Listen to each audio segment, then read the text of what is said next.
Hi friends, welcome to my channel. అందరికీ first of all Vinayaka Chavithi శుభాకాంక్షలు అండి.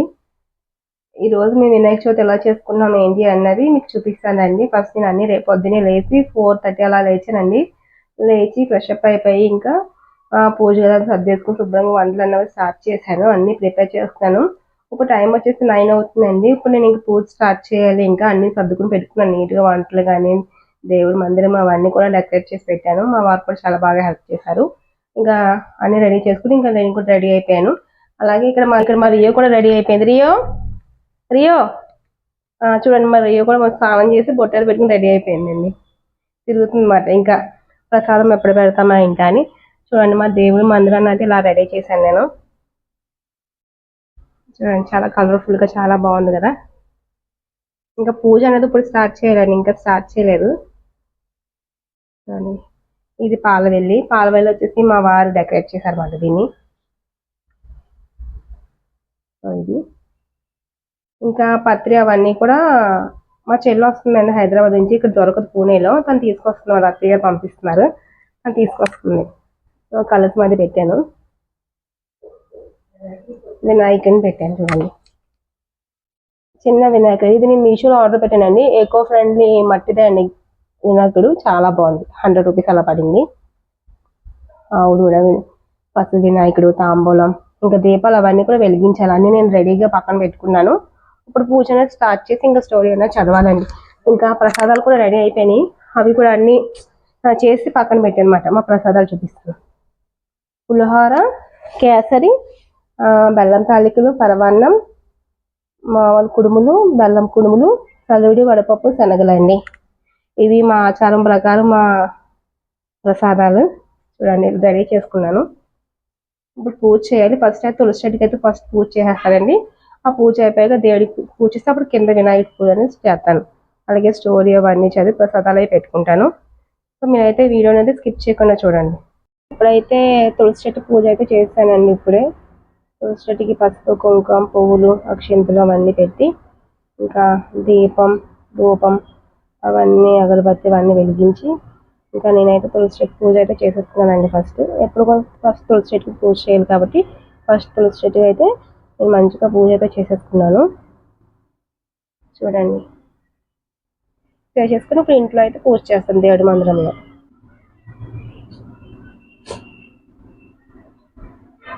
ఫ్రెండ్స్, ఇప్పుడైతే ఫస్ట్ నేను దేవుడి మందిరంలో అయితే పూజ చేస్తున్నాను. ఆల్రెడీ నేను దేవుని శుభ్రంగా డెకరేట్ చేశాను కదా, బొట్లో పెట్టేసుకొని ఇంకా దీపాలు, ఇంకా అగరబత్తి, ఇంకా సాంబ్రాణి కడ్డీలు, ఇంకా ప్రసాదం అవన్నీ పెట్టేసి నేను దేవుని దగ్గర అయితే పూజ అయితే చేస్తాను. చూసారు కదా, సాంబ్రాణి కడ్డీ నేను మీషోలో తీసుకున్నాను.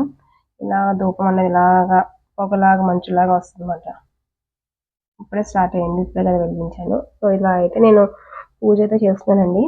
ఇప్పుడు తర్వాత మనం కింద పాలవెల్లికి వినాయకుడికి అయితే పూజ చేసుకుని ఇంకా స్టోరీ ప్రసాదాలు పెట్టుకుని నైవేద్యాలు ఇంకా మన స్టోరీ అనేది స్టార్ట్ చేద్దాం.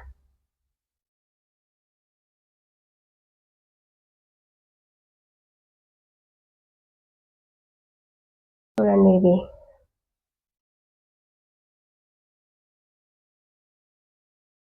మీషోలో తీసుకోమని చెప్పాను కదా, అది చూడండి ఎంత బాగా వస్తుంది ధూపం.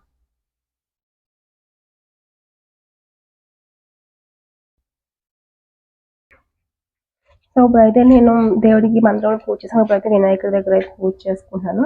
నేను మొత్తం డెకరేట్ చేశాను. ఇప్పుడు దీపం అవన్నీ వెలిగిస్తాను అనమాట. సో ఇప్పుడైతే మన దీపం వెలిగిస్తాను అనమాట. సో దీపం వెలిగించి అగరబత్తి అవన్నీ చేసి నేను స్టోరీ అని చదువుకుని పూజ అనేది చేసుకుంటాను అనమాట.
ఫ్రెండ్స్, నేనైతే ఇప్పుడు ఇక్కడ పూజ చేసుకున్నాను కదా, ఇంకా స్టోరీ అవన్నీ చదువుకుని ఇంకా ప్రసాదాలు అయితే పెడతాను దేవుడికి.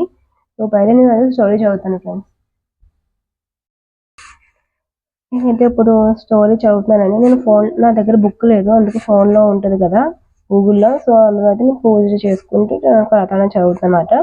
పూజా విధానం: ఓ కేశవాయ స్వాహ, ఓం నారాయణ స్వాహ, ఓం మాధవాయ స్వాహ అని 3 సార్లు చేతిలో నీరు వేసుకుని ఆచమనం చేసుకోవాలి.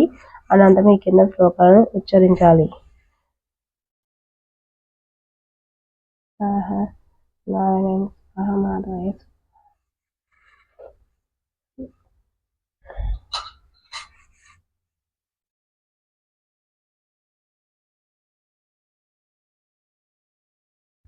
గోవిందాయ నమ, విష్ణువాయ నమ, మధుసూదనాయ నమ, త్రివిక్రమాయ నమ, వామాయ నమ, శ్రీధరాయ నమ, ఋషికేశాయ నమ, పద్మనాభాయ నమ, దామోదరాయ నమ, సంకర్షణాయ నమ, వాసుదేవాయ నమ, ప్రద్యుమ్నాయ నమ, వృద్ధాయ నమ, పురుషోత్తమాయ నమ, అజోక్షజాయ నమ, నరసింహాయ నమ, అచ్యుతాయ నమ, ఉపేంద్రాయ నమ, హరయ నమ, శ్రీకృష్ణాయ నమ, శ్రీకృష్ణ పరబ్రహ్మయ నమ. ఈ కింద మంత్రాన్ని చెప్తూ కుడి చేతులు అక్షింతలు దేవుడిపై చల్లాలి. ఓం శ్రీ లక్ష్మీనారాయణయోగ్యం నమ, ఓం ఉమామహేశ్వరభ్యం నమ, ఓం వాణి హిరణ్యగర్భభ్యం నమ, ఓం సచిపురంధరం నమ, ఓం రంధ్రరతివసుభం నమ, ఓం సీతారామభ్యం నమ, నమస్వాసభ్యం మహానుభ్యం ఆలయం ముహూర్తస్య మహత్తుస్తో భూతోచటన ఉత్తిష్టం భూతపిశాచః ఏమే భూమిం భరక ఏత శమ విరోధేన బ్రహ్మ కర్మ సమర్థ్య మంత్రాన్ని చదువు అక్షరం తలపై నుంచి వెనక్కి తీసుకోవాలి.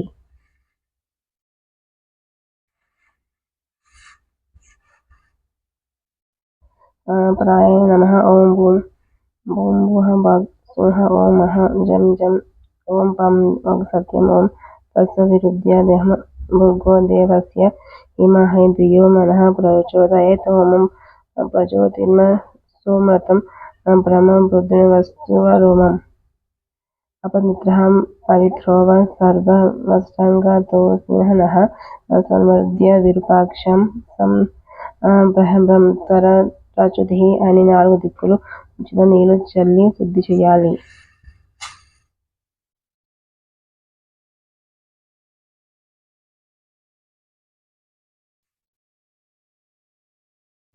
సంకల్పం మామ ఉపాత్త సమస్త दुरितक्ष द्वारा श्री परमेश्वर प्रीत्यर्थं शुभशोभिने मुहूर्ते श्री महाविष्णु प्रवर्त्यमानस्य अद्य ब्रह्मण द्वितीये श्वेत वरः स्थले वेमत्यामनत्वतरे कलियुग प्रभा मध्ये जम्बूद्वीपे भरतखण्डे विरुक्षिणि दिगम्बर नदी समीपे श्री शैलेश निवासे गृहस्मिन् वर्तमान व्यवहारिक चंद्रमाने श्री गोत्री नाम संवत्सरे दक्षिणाय ऋतः भाद्रपद मासे शुक्ल पक्ष चतुर्थ्यां तिथि सौम्यवासरे शुभ नक्षत्रे शुभयोगे शुभकरणे एवं गुण विशेषण विशिष्टां शुभरिते श्रीमन् गोत्र कुटुंब गोत्रं नामदेवतలు చదువుకోవాలి.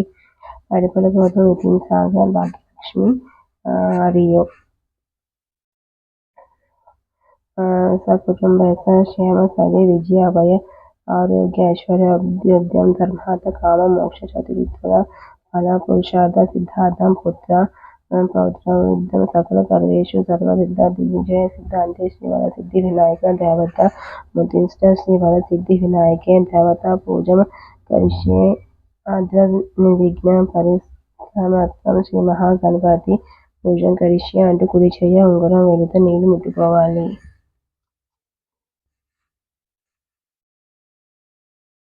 భావసంధిత పాపాశ్చ విశ్వంచన వివేచన విఘ్నంతం కాదాభాషుతం విఘ్నరాజ మహం భజే ఏకదంత స్వర్ణకర్ణం గజవక్త చతుర్భుజం ప్రశంకుశాధరం దేవం దత్య స్థితి వినాయకం ఉత్తమం గణనాథస్య వద సంస్కర్తం సుధా అక్షభీష్ట సర్వధ్యాయతం విఘ్ననాయకం.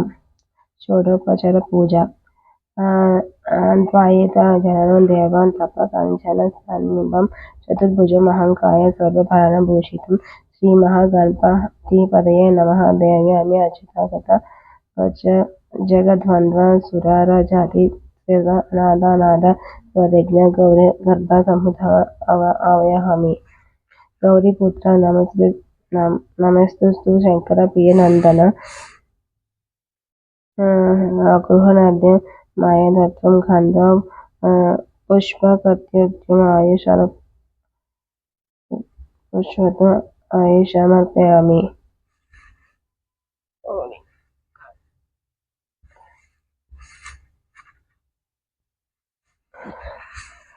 గజవక్త నమస్తు సర్వతిష్ట ప్రదాయ భక్తపాద మాయాదత్వం గ్రహణ దివ్యదాన పాద్యం సమర్పయామి.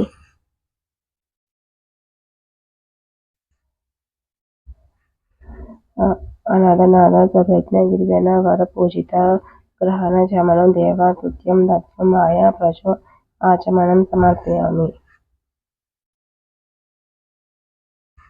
దైక్ష సమయుక్తో ధామ జన సమానుక్త మధుపర్కం గృహోచన గజభక్త నమస్కృత్య మధుపర్కం సమర్పయామి.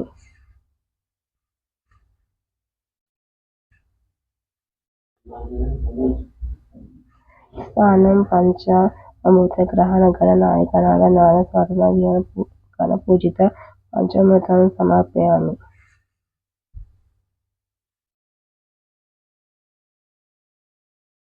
గంగాది సరస్వతి తీర్థే ఆహుతేర మధువత్నే స్నాన కుషిత భగవ వాసు మా పుత్ర నమస్తే శుద్ధ స్నాన సమర్పయామి.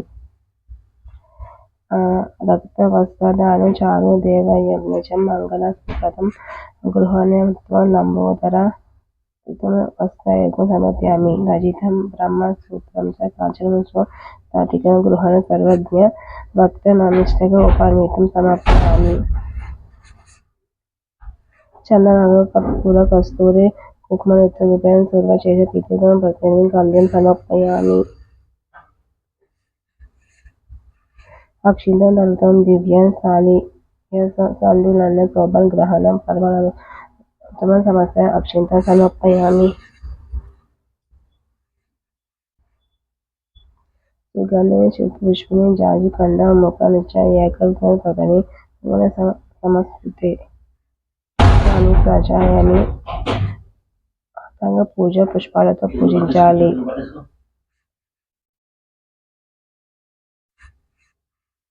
गणेशाय नमः पवद पूजयामि, एकदन्ताय नमः गल्प पूजयामि, सर्पकर्णाय नमः जननी पूजयामि, विघ्नजालाय नमः जम्बे पूजयामि, आगमः नमः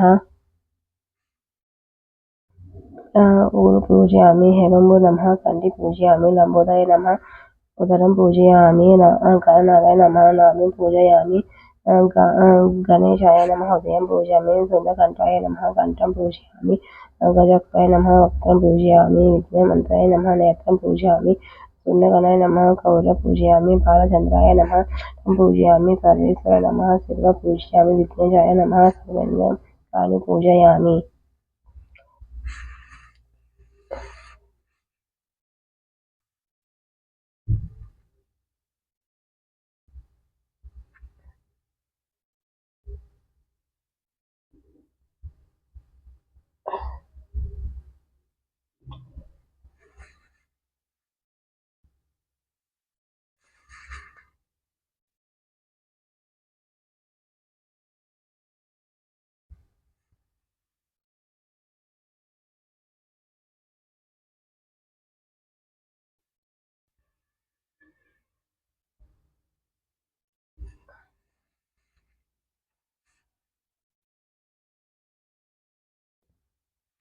ఏకవింశతి పరత పూజ క్రింద మంత్రాలు చదివి 21 రకాల పత్రాలతో పూజించాలి.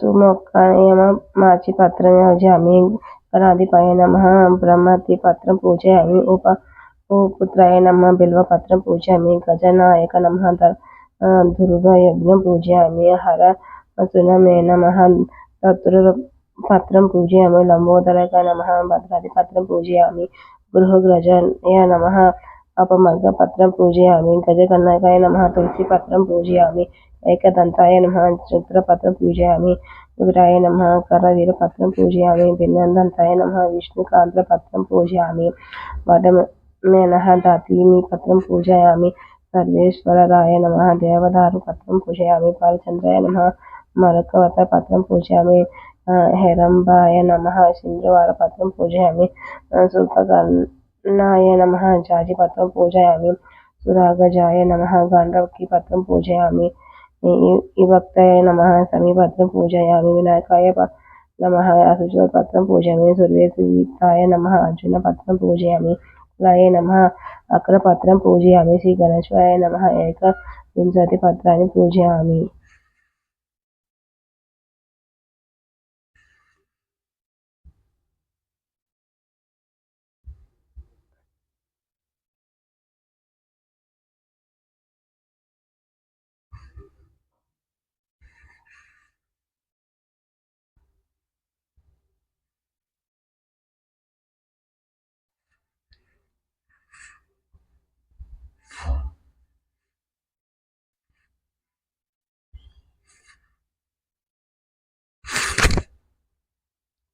अष्टोत्तर शतनाम पूजवाली।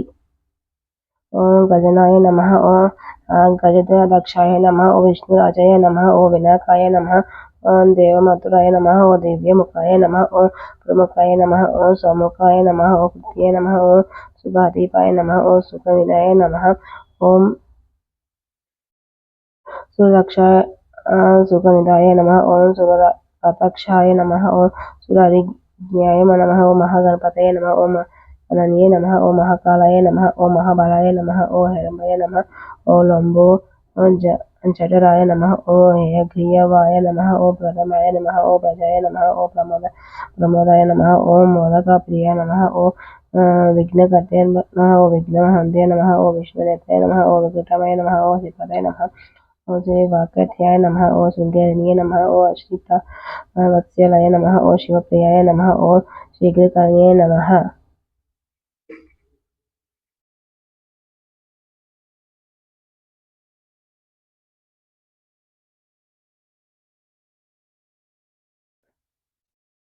ఓం చదువుతాయ నమ ఓం జన్మనిత్యాయ నమ ఓం లంబోదరాయ నమ ఓం భక్తిదాయ నమ ఓం భగగమ్యాయ నమ ఓం భగవాన నమ ఓం అగ్రమీణ నమ ఓం మంత్రకుదే నమ ఓం చామికర ప్రదాయ నమ ఓం సర్వాయ నమ ఓం సర్వ ప్రసనే నమ ఓం సర్వగతయ నమ ఓం సర్వనేత్రాయ నమ ఓం నర్వసిద్ధి ప్రదాయ నమ ఓం పంచహస్తాయ నమ ఓం పార్వతీ నందాయ నమ ఓం ప్రభాయ నమ ఓం కుమార గురువాయ నమ ఓ కుంజరాసుర భంజనాయ నమ ఓ కాంతిమతాయ నమ ఓ నృత్యమదే నమ ఓ కవే నమ ఓ కవిత ఫల ప్రియాయ నమ ఓ బ్రహ్మచార్య నమ ఓ బ్రహ్మరూపాయ నమ ఓ మహోదాయ నమ ఓ మధోత్కటాయ నమ ఓ మహావీరాయ నమ ఓ మంత్రియ నమ ఓ మంగళ సూస్వరాయ నమ ఓ ప్రమదాయ నమ ఓ జాయ నమ ఓ యక్షికిన్న రసే వీతాయ నమ ఓ గంగాసుతాయ నమ ఓ గణాధిపతయ నమ ఓ గంభీర నిదాయ నమ ఓం పటవే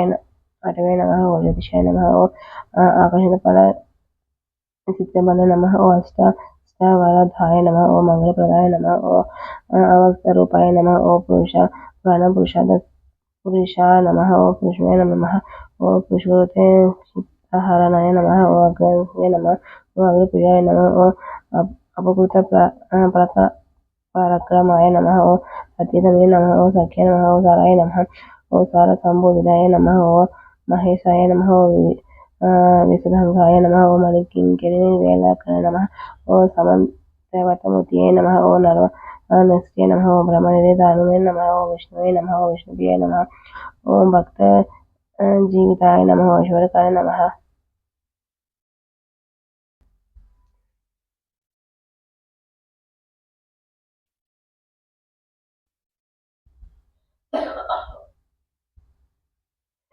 సుగంధ శ్రీకృత్యం జం వామోదకం శ్రుత ప్రాచితం నైవేద్యం గృహత్యం చాదముద్యం ప్రకృత్యం వృక్షం చ లేహనం చౌద్యం పానీయమిచేదం గృహ నైవేద్యం మాయ దత్త వినాయక నైవేద్యం సమర్పయామి.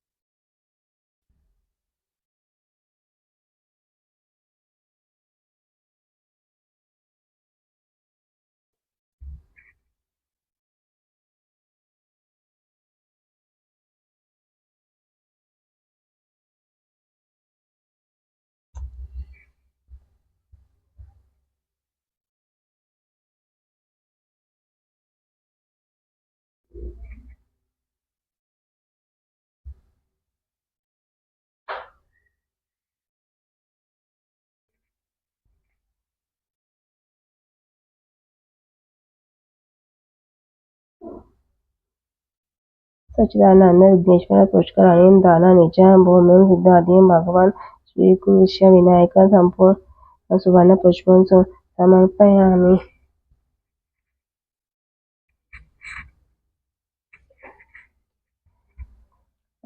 భుజగల సమయుక్తం నాగవలి నైరుత్వం కర్పూర చూర్ణ సమకం తాంబూలం ప్రతిగత్యం తాంబూలం సమర్పయామి.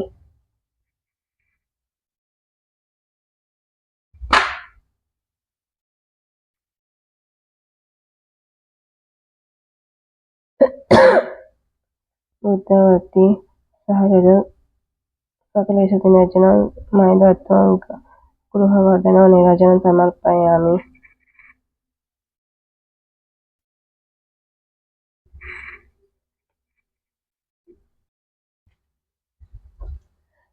ఫ్రెండ్స్, ఇప్పుడు నేను మంత్రాలు ఇంకా వినాయకుడు పాట అవన్నీ కూడా నేను కంప్లీట్ చేసేసుకున్నాను. ఇప్పుడైతే వ్రత కథ అయితే స్టార్ట్ అవుతుందండి. సో వ్రత కథ స్టార్ట్ చేసే మన అక్షింతలు కూడా చేతిలో తీసుకుని పెట్టుకుని స్టోరీ అయిపోయాక దేవుడి మీద వేయాలి కదా. సో అది నేను పువ్వు అక్షింతలు తీసుకుని చేతిలో పెట్టుకుంటున్నాను. మా వారైతే లేరండి, అంటే ఇవన్నీ రెడీ చేసి మా చెల్లి వస్తుంది కదా అని తీసుకోవడానికి వెళ్ళి స్టేషన్కి వెళ్ళి పూణే రైల్వే స్టేషన్. తను వచ్చేటప్పుడు నేను స్టోరీ చదివి తర్వాత తను కూడా చదువుతారు అన్నమాట. వచ్చాక నేనైతే పూజ కంప్లీట్ చేసుకుని చూస్తాను అన్నమాట. సో వినాయక వ్రత కథ. వినాయక వ్రత కథ చదివేవారు పూజలో కూర్చునేవారు ముందు చేతిలో కొద్దిగా అక్షింతలు వేసుకోవాలి. కథ పూర్తయిన తర్వాత వాటిని తమ శిరస్సుపై ఉంచుకోవాలి. ఇదండి. ఇప్పుడైతే నేను స్టోరీ స్టార్ట్ చేస్తానని స్టోరీ కూడా నేను చదువుకున్నా. పూర్వం చంద్రవంశానికి చెందిన ధర్మరాజు దయాదూతలతో మాయోజుల వల్ల రాజ్యాన్ని పోగొట్టుకుని భార్య సోదరులను వనవాసం చేస్తూ ఒకనాడు సైనికారణ్యానికి చేరుకున్నాడు. అక్కడ సౌకాద ఋషులకు అనేక పురాణ రహస్యాలను బోధిస్తూ సూత మహాముని దర్శించి తనకు తిరిగి రాజ్యం పొందే మార్గం వ్రతం ఏదైనా ఉంటే చెప్పమని ధర్మరాజు వేడుకున్నాడు. అంతటా సూత మహర్షి సకల శుభాలను ఒసగే వినాయక చవితి వ్రతం గురించి వివరించారు. విఘ్నేశ్వర రుత్రాతి చంద్రదర్శన దోష కారణం శాప మోచం గురించి ఆ మహామునిలో చెప్పసాగాను.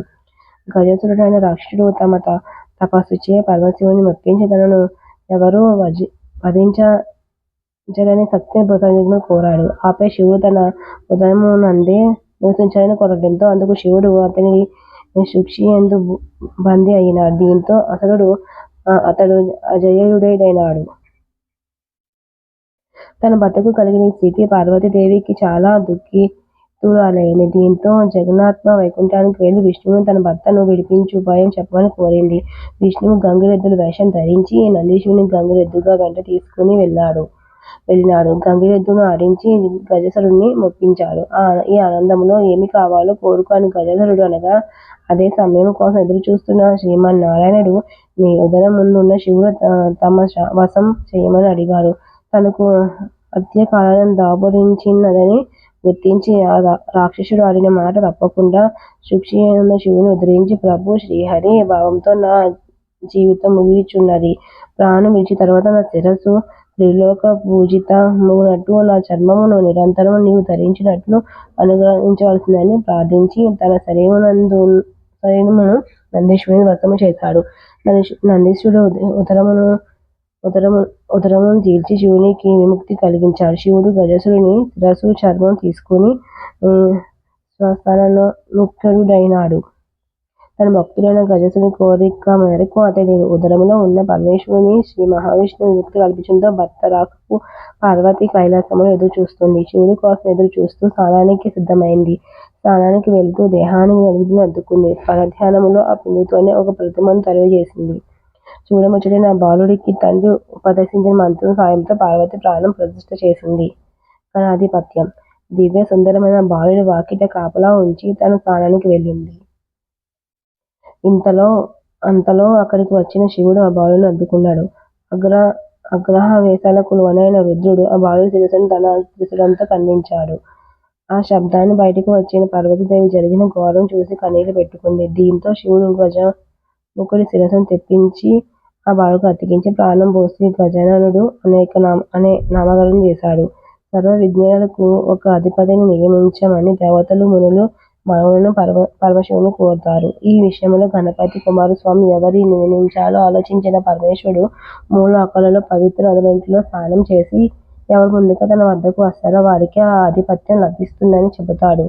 దీంతో కుమారస్వామి తన నెమలి వాహనంపై రివ్వున ఎగిరిపోగా వినాయకుడు మాత్రం తన ఎలుక వాహనంతో ముందుకు కదలలేడు. దీంతో నారాయణ మంత్రం జపిస్తూ తల్లి తండ్రుల చుట్టూ ప్రదక్షిణ చేస్తాడు. ఆ మంత్ర ప్రభావంతో ప్రతి తీర్థంలోని కుమారస్వామి కంటే ముందే వినాయకుడు ప్రత్యక్షమవుతాడు. ఆ విధంగా 3 కోట్ల నదుల్లో వినాయకుడే ముందుగా స్నానం ఆచరించడం చూసిన కుమారస్వామి కైలాసానికి వెళ్లి మహిమన్వితుడైన అన్నగారికి ఆధిపత్యం ఇవ్వమని తండ్రిని కోరాడు. ఈ విధంగా వినాయకుడు విఘ్నాలకు అధిపతి అవుతాడు. గణేశుడి శక్తి సామర్థ్యాన్ని పరిశీలించి భాద్రపద శుద్ధ చవితి నాడు గణాధిపత్యం కట్టబెట్టాడు. ఆ రోజున తన భక్తులతో సమర్పించిన ఉండ్రాళ్ళు, కుడుములు, పిండి వంటల పండ్లను శుద్ధిగా తిని వినాయకుడు నడవడానికి ఇబ్బంది పడుతూ కైలాసం చేరుకున్నాడు. శివుని శిరస్సుపై ఉన్న చంద్రుడు గణనాథుని అవస్థలను చూసి పక్కన నవ్వాడు. రాజదృష్టి సోకితే రాళ్లు కూడా నొజ్జవుతాయి. విఘ్ననాథుని ఉదరం పగిలి అందులోని ఉండ్రాళ్ళు, కుడుములు బయటకు వచ్చి అచేతనుడయ్యాడు. దీంతో ఆగ్రహించిన పార్వతీదేవి, పాపాత్ముడా, నీ దృష్టి తాకి నా కుమారుడు అచేతనం పడి ఉన్నాడు. కాబట్టి నేను చూసిన వారు పాపాత్ములే నీలాపనిందలు పొందుదురు గాక అని శపించింది. ఋషిపత్నులకు నీలాపనందలు.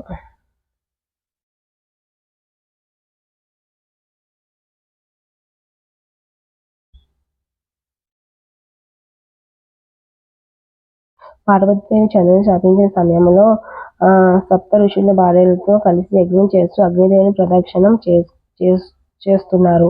అగ్నిదేవుడికి ఋషిపత్నుల మీద మోహం కలిగింది. కోరిక తీరక శపిస్తారేమో అనే భయంతో అగ్ని క్షీణించసాగాడు. భర్త కోరిక తెలుసుకున్న సహాదేవి ఋషిపత్తుల రూపంలో అగ్నిదేవుని చేరింది.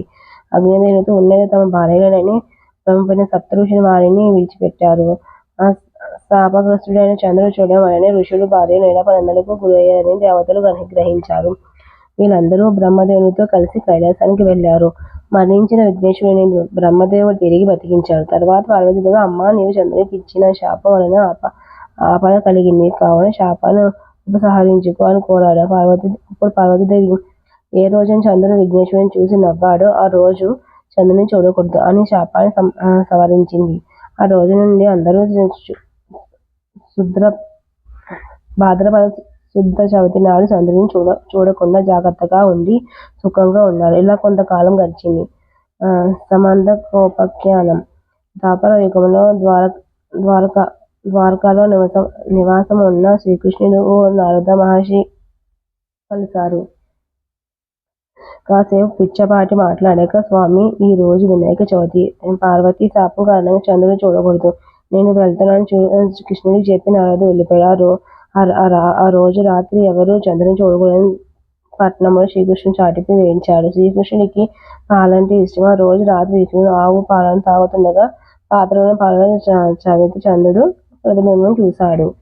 దాంతో తనకు ఎలాంటి అపనింద వస్తుందో అని చింతించాడు. కొన్ని రోజులు గడిచాక సత్రజిత్తునితో వంశంతో సకొంత మణిని సంపాదించాడు. రోజుకు 10 బాగులు బంగారం ఇచ్చి ఆ మణిని తీసుకుని ద్వారకకు వెళ్ళాడు. శ్రీకృష్ణుడు సత్రజిత్తుకు నిత్యమరణం చేసి ఆ మణిని తనకు ఇవ్వమని కోరాడు. అందుకు సత్రజిత్తు ఒప్పుకోడు. తర్వాత ఒకరోజు సత్రజిత్తు తమ్ముడు ప్రసేనుడు సకంతమణి మడిలో వేసుకుని అడవికి వేటకు వెళ్ళాడు. అడవిలో ఒక సింహం ఆ మణిని చూసి మాంసం ముక్క అనుకుని ప్రసేనుడిని చంపింది. మణిని నోట వలుచుకుని పోతున్న సింహాన్ని జాంబవంతుడు చంపాడు. సకంతమణిని కొండ గుహలో ఉన్న తన కూతురు జాంబవతికి ఆట వస్తువుగా ఇచ్చాడు. మరుసటి రోజు సత్రజిత్తు తమ్ముడు మరణవార్త విని శ్రీకృష్ణుడు తన తమ్ముడిని చంపి సకంతమణిని అపహరించాడని నిందించాడు. శ్రీకృష్ణుడికి అది విన్నాడు. శుద్ధ చవితి రోజు చంద్రగ్రహణాన్ని చూసిన దోషం వల్ల తన మీద నింద పడిందనుకున్నాడు. సకుంతమణిని వెతుకుతూ అడవికి వెళ్ళాడు. ఒక చోట అసురుని సభ కనిపించింది. అక్కడి నుంచి సింహం అడవులు కనిపించాయి. వెతుకుతూ వెళ్ళి ఒక పర్వత గుహలో ప్రవేశించాడు. అందులో ఉయ్యాలకు కట్టిన మణిని చూసి దాన్ని తీసుకుని బయటకు రాసాగాడు. వెంటనే జాంబవతి పెద్దగా ఏడవసాగింది. కూతురు వేర్పు విని జాంబవంతుడు కోపంతో కృష్ణుడిపై యుద్ధానికి తలపడ్డాడు. వారిద్దరి మధ్య 28 రోజుల యుద్ధం జరిగింది. జాంబవంతుడి శక్తి తగ్గిపోయింది. తనతో యుద్ధం చేసిన శ్రీరామచంద్రుడని తెలుసుకున్నాడు. త్రేతాయుగంలో జాంబవంతుడు శ్రీరాముడితో యుద్ధం చేయాలని కోరాడు. ఆ కోరికను ఇప్పుడు శ్రీకృష్ణుడి రూపంలో వచ్చి తీర్చాడని గ్రహించాడు. శ్రీకృష్ణుడికి నమస్కరించి సకుంతమణితో పాటు తన కూతురైన జాంబవతిని కూడా ఆయనకి సమర్పించాడు. శ్రీకృష్ణుడు శ్రీకాంతుడి మణి తెచ్చి సత్రజిత్తుకి ఇచ్చాడు. నిజం తెలుసుకున్న సత్రజిత్తు తనను క్షమించమని శ్రీకృష్ణుడు అడుగుకున్నాడు. తన కుమార్తె సత్యభామను ఇచ్చి వివాహం జరిపించి సకుంతమణిని కూడా శ్రీకృష్ణుడికే ఇచ్చాడు. ఆ సమయంలో అక్కడికి వచ్చిన మునులు శ్రీకృష్ణుడు, మీరు సమర్థులు కనుక మీపై ఆయనను పోగొట్టుకోగలిగారు. మా వంటి వారికి ఏది గతి అన్నారు.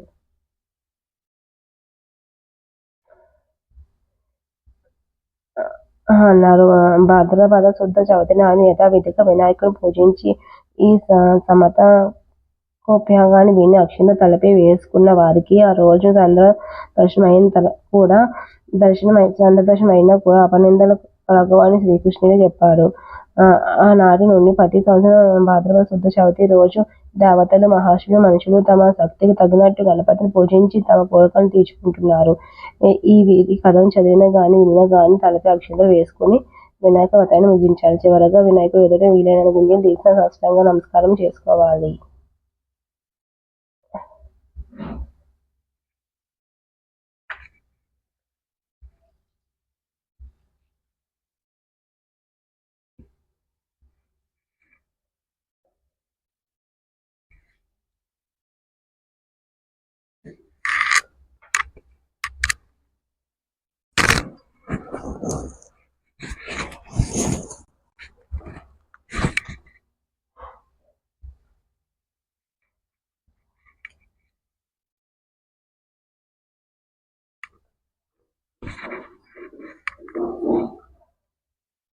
కథ పూర్తయిన తర్వాత స్వామికి మంగళహారతి ఇవ్వాలి. అనంతరం ఉద్యాసనం అందరం చెప్పుకోవాలి.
उद्योसन मंत्र ओ यज्ञ यज्ञेन यज्ञ मायचंद देव दरिद्रपाणि प्रथमन्यः कं महिनमः संजते यात पूर्वेशं शान्तिदेवः श्रीबुद्धि समेत सिद्धि विनायक స్వామి నిరస్థాన ముద్ర స్వామి మంత్రం చెబుతూ ఉద్యమనం చేయాలి. వినాయక చవితి రోజున విగ్రహం నిమజ్జనం చేయాలండి.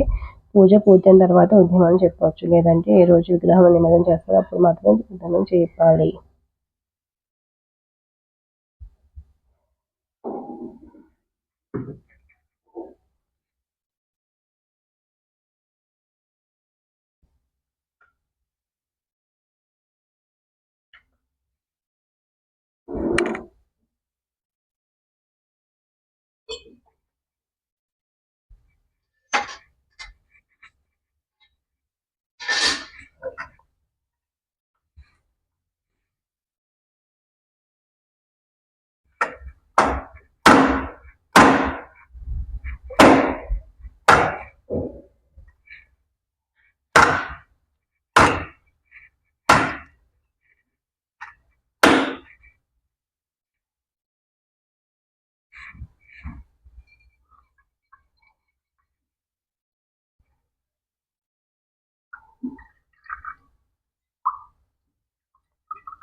ఫ్రెండ్స్, మా ఇంట్లో అయితే వినాయక చవితి అయితే కంప్లీట్ అయిపోయింది. స్టోరీ అవన్నీ చదివేసి అంతా కంప్లీట్ చేసాం. మంచిగా పూజలు చాలా బాగా చేసుకున్నామండి.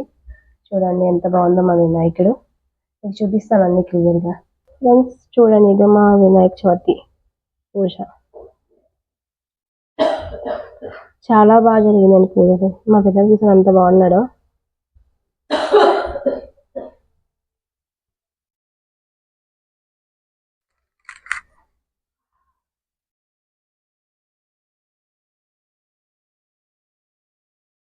సో మేమైతే ఇలా చేసుకున్నామండి పూజ. మీ ఇంట్లో మీరు ఎలా చేసినా నాకు కామెంట్ చేయండి. అలాగే ప్లీజ్ లైక్ అయితే చేయండి. అలాగే మన ఛానల్ సబ్స్క్రైబ్ చేసి సపోర్ట్ చేయండి. Thank you for watching. See you in the next video. Take care. Bye bye.